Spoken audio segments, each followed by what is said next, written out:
Good morning mga buddy. Meron tayong konting tutorial sa PC200-8. Ito yung ating relief valve. Yan yung may araw na pula na yan mga buddy. Yan. So ang pressure niyan ay hinahawakan niyan.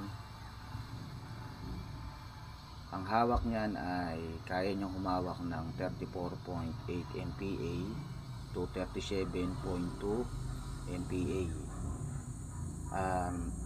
Ibig sabihin niyan ay 34.8 MPa megapascal.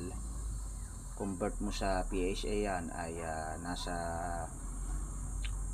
times 145 yan mga buddy.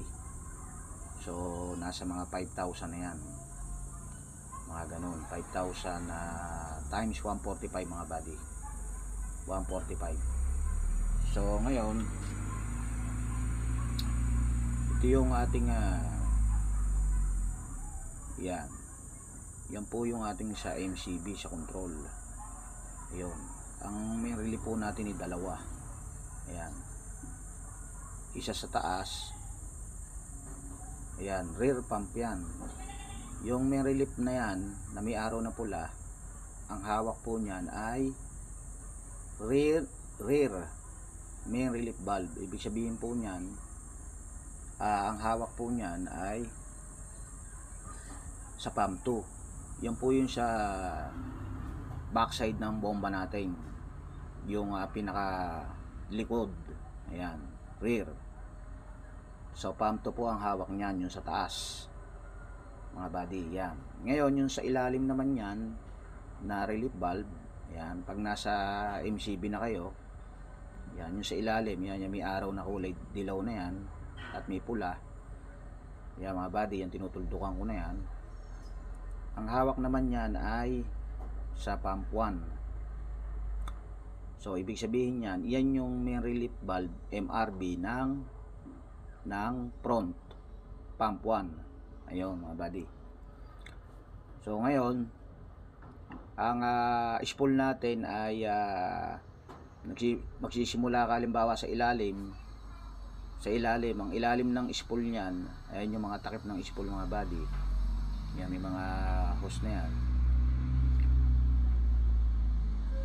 Bali ang spool na yan ay arm. Yung spool na napakababa, nasa ilalim, pinakababa ay arm po yan. Tapos susunod na spool ay RH travel. Okay, susunod na spool niyan ay sunod-sunod lang po yan. Susunod na spool niyan sa baba uli ay swing. Ayan, meron naman nakalagay. Tapos boom, tapos LH travel, then bucket, then attachment. Ibig sabihin po niyan ay 2, 4, 6, 7 spool lang po. Ayan, depende rin po yan sa dash 8. Merong maraming spool, hindi lang 7. Yon, so ito po natin ay PC200-8. Okay, ibig sabihin po ng ATT, yan po yun sa attachment spool ng halimbawa sa breaker. Ayun mga buddy. Okay, so okay, yan mga buddy. Tapos yung ating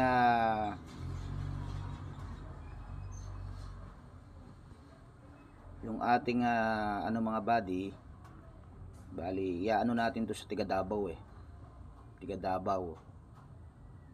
Yan, meron tayong kabading Tiga Davao. So ito yung ano natin mga buddy, ito yung ating solenoid valve. Ayan, yung PPC accumulator, yan sa una. Yan, bali nasa ilalim po to. Nasa ilalim yan ng control. Ayan, makikita nyo ron, PC200-8.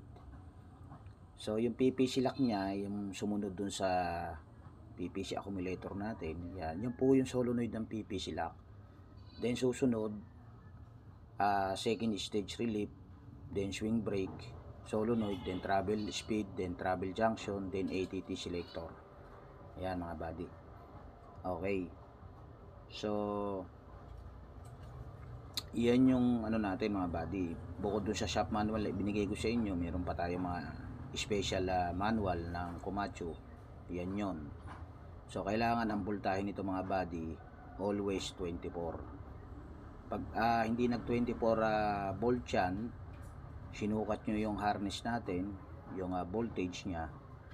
So, ibig sabihin yan, pag tinanggal nyo itong solenoid na ito, meron pong pin yan, pin.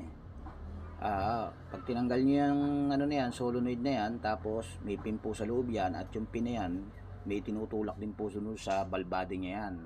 Diyan, may tinutulak po yan para magbukas. So, para pag kulang po yung voltahe natin na supply, hindi po tutulak. So, sarado po ang ating hydraulic. So, ayan po, yung sa ilalim naman yan, ayan, yung okay. Tapos, ang ano naman po nito, ang sa solenoid naman po natin kailangan ay 50 pataas ka yun sa ohms nya, sa resistant. Yun mga buddy. Okay, isang magandang umaga at mapagpalang umaga sa ating lahat mga buddy. Sana ay may konting kaalaman na naman tayo at natutunan. Ayan. Okay mga buddy, susunod tuturo naman natin yung pag-a-adjust nito sa relief valve. 90 degree, then reading ulit tayo. Susunod natin yung kung paano mag naman sa adjustment, at saka kung saan yung test port nya, yung mga plug. Okay, yung sa pressure mga buddy,